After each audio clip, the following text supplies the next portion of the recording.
So,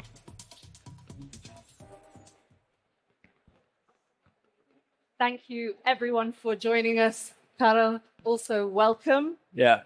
We are short on time, so I want to get stuck straight in. I want to understand a bit of the background and the context behind what we're talking about here today, online identity. Can you walk us through, Kaarel, a bit of a potted history, keep it brief, of the space? Okay, so essentially, since the World Wide Web in 1991, we've been leveraging passwords and usernames to verify our authenticity online. And over the course of multiple years, we've added some layers on top of it. But it's still very important for us to recognize, to bring all of the social ID, biometrics, and something we know all together to have an identity verification that scales with the development of technology today. So you mentioned biometrics. Can you explain, what do you mean by that? Can you talk a bit to what are biometrics? What are the different types? What are we looking at here? I think the biometrics piece is important because it's still this kind of very well-known cartoon by Peter Steiner done in 1993 that on the internet nobody knows that you're a dog.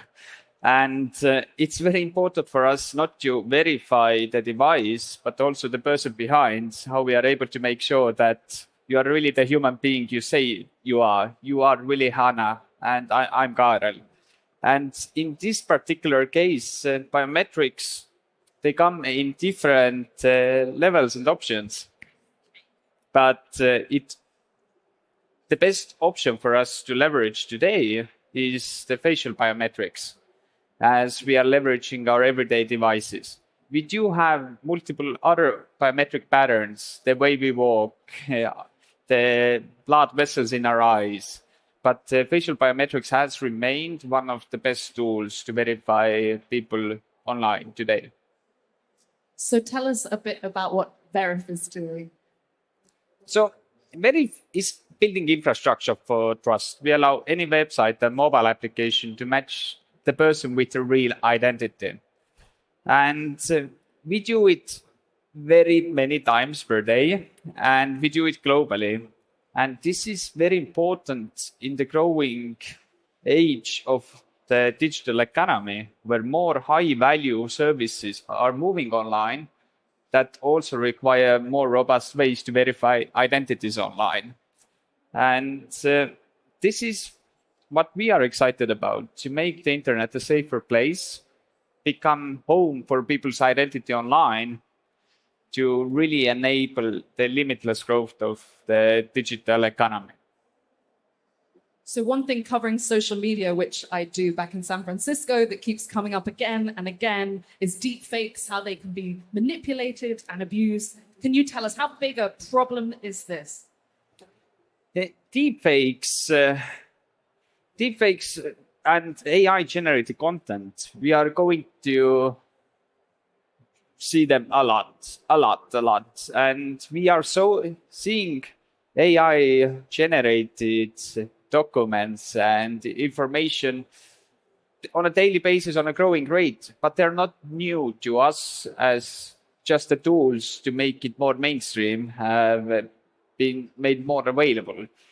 But if you are thinking about a couple of years ahead, then we're just only at the very beginning in terms of the content we are going to see at a larger scale to come up.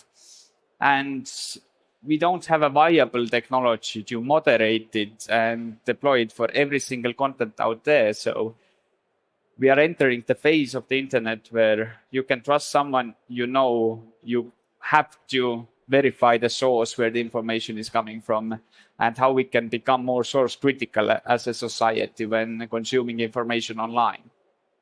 Can your technology outsmart deepfakes? And if the answer is yes for now, how do you make sure that's still the case in the future?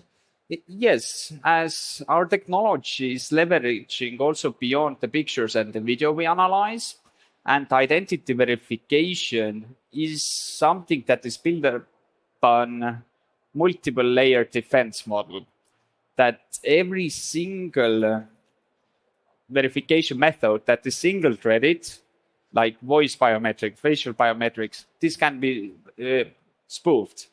But identity verification done right leverages multiple defense mechanisms together to figure out the suspicious activity that in result makes the cost of doing fraud unreasonably high.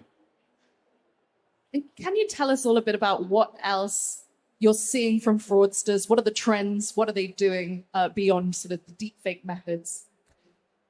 Oh, we are seeing quite a lot, and I think on a daily basis it's very hard to even highlight one case or another. But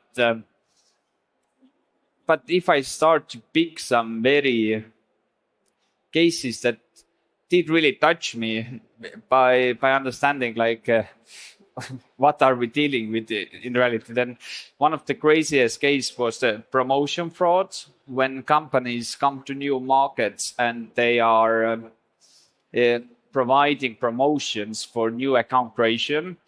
And we started to see the pictures from the patients in the hospital. And we started to see that somebody working at the hospital ended up doing a lot of pictures from patients from different devices and tried to do a verification. And this is something that you can cross-link by understanding the network where all of it is coming from. But sometimes you don't go, like how far people go to get the $50 worth of promotion. And another big area next to impersonation that people would like to be somebody else online is actually the friendly fraud that is on a growing trend. And this is something that family members' identity has been taken, or elderly fraud. All those sessions with someone else's identity, encouraging them to do the verification with the goal to get the pension to arrive earlier, but essentially you're seeing it's the payday loan application behind it. So getting and making it the internet a safer place, it's more than just the verification at the verification step. It's really understanding what does it take for us with our partners to truly make it a safer place and go beyond the obvious to figure out how we can get those behaviors out of the system. I'm curious on balance whether you think that AI has helped or hindered your group and others in the identity space. Is it a boon or is it something that you're fighting defenders with? So if you're thinking about whether AI has helped the identity space or is it made challenges, so I think to an extent AI has been with us for long. It has had different names throughout the journey as well. And AI, in terms of the algorithms to analyze and provide objective answers that identity verification deserves, is a tool that we use and leverage on a daily basis. If we are thinking about the generative AI, then it really comes with a world that I believe we are in it already today, that you truly can't trust anything you see online unless proven by a reliable source. And the post-truth world that everyone exactly talks about. So maybe I can make it even a saying that AI is expanding the identity more than ever before because the authenticity is so much needed. And this is where only option how we can cure the cause instead of the symptoms is getting to verify the source and the people behind it. So I think I see it's a very friendly cooperation by them all, and they can't exist without each other. I want to touch on a slightly different topic, which is sort of given the importance of trust in your business and the fact that, biometrics is highly sensitive data. How can you guarantee that, you won't get hacked? That presumably you yourselves are a target for the biometrics that you hold. Can you speak a bit to that? Yeah. So the identity comes together from multiple sources, and multiple sources meaning that you can't be single-threaded as well. And this is also another example of the data security and the data storing that takes into account that the identity comes together from multiple sources at once. So if something gets compromised, it doesn't come across as personally identifiable information. Biometrics, I see, is the best tool, but for people to really trust it requires transparency and market education that this information is only used for the purpose of the identity verification and how we are able to really safeguard it and make people feel like this is, and question if the step like that hasn't been asked before, is it really that somebody else with their identity without this step in between can take a loan on behalf of their name? So we are starting to see that people are looking for ways, and it's like a seatbelt feeling that they'd like to put on when making a bigger transaction online. And I believe it's an important development because the risks have realized, but we gotta figure out how we are able to secure it. And it's one of the important steps to take for us to solve it at scale. Do you work with governments as well? What does that look like? Do you work with governments? Yeah, do you work with governments? Yeah. So we were having cooperation with the governments that identity verification leveraging government issued ID is requiring by definition also the authenticity checks on an ID information and making sure that this information is valid. And this is this close cooperation what we have also with the governments on this front. Yeah. Can you talk a bit about sort of other markets and sectors that we haven't touched on yet where sort of identity verification is becoming more and more pertinent? Yeah, I think like financial services, they need to have an identity verification in place to fight against money laundering and terrorist financing. And then we are having a very big growth of platforms that are two-sided gig economy platforms, and they only make sense if there's trust towards the platform. So we feel like that we are willing to sleep someone else's apartment or sit into the backseat of someone else's car. But trust isn't something that you just set and forget. You gotta always keep up to make sure that you can further improve the trust and safety of your platform. So those are areas that we are seeing very, very much growing as a last trends as well.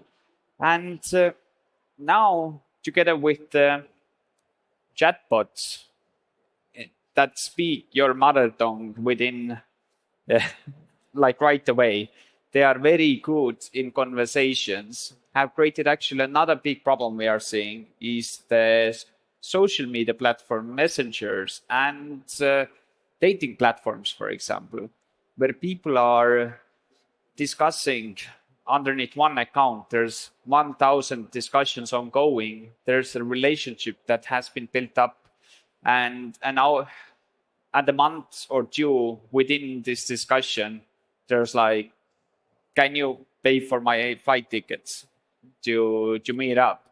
So those are the examples what we're seeing, that the proof of liveness, the proof of humanity is core for the future growth of internet services.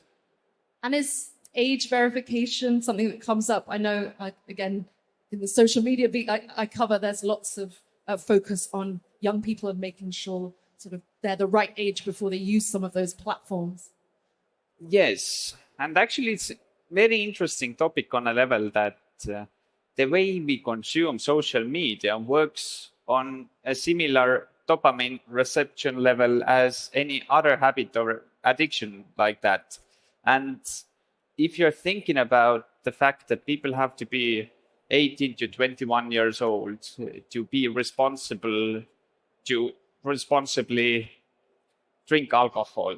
Or if you are thinking about us, need to be 18 years old to open up a bank account, to have a responsibility of their own finances, then how do we let our kids, 10 years old, to be a part of this harmful content when they don't have the critical thinking, what is good or not? So it's very important for us to figure out how we can make sure that the platforms start to understand it better. I think Florida recently already introduced the age verification as the first state. And those are the steps towards the right direction to make sure that we are keeping our youth secure in the middle of all this content that is around us, and how we are educating them better towards the future. You mentioned Florida. Is regulation, privacy-centric regulation or children regulation, is that helping drive the identity sector, or is it a hindrance in restricting or clipping its wings in any way? In many cases, we are seeing that companies don't make those steps unless somebody says so.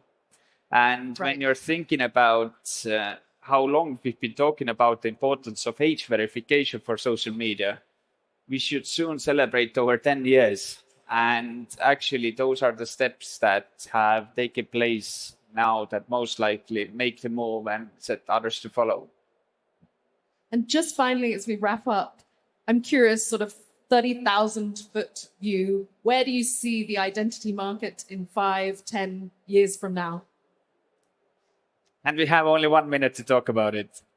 So I think when you think about the identity market, that you can trust only the ones that you know. And we are going to see a lot of content online that we want to understand if it's proven by the reliable source. And how we can really power the growth of the internet and innovations is to ensure that we have a great understanding what to believe in and what to not. Not to have situations that something goes very, very bad and the genie is put back into the bottle in a very harsh way. So for the future growth of the internet, we gotta sort out the trust in a reliable and scalable way. And I truly believe it's one of the biggest opportunities in technology when done well. Well, wishing you the best of luck with that. Thank you for joining me. Thank you. Thank you all for joining us. Have a great rest of your Web Summit. Thank you.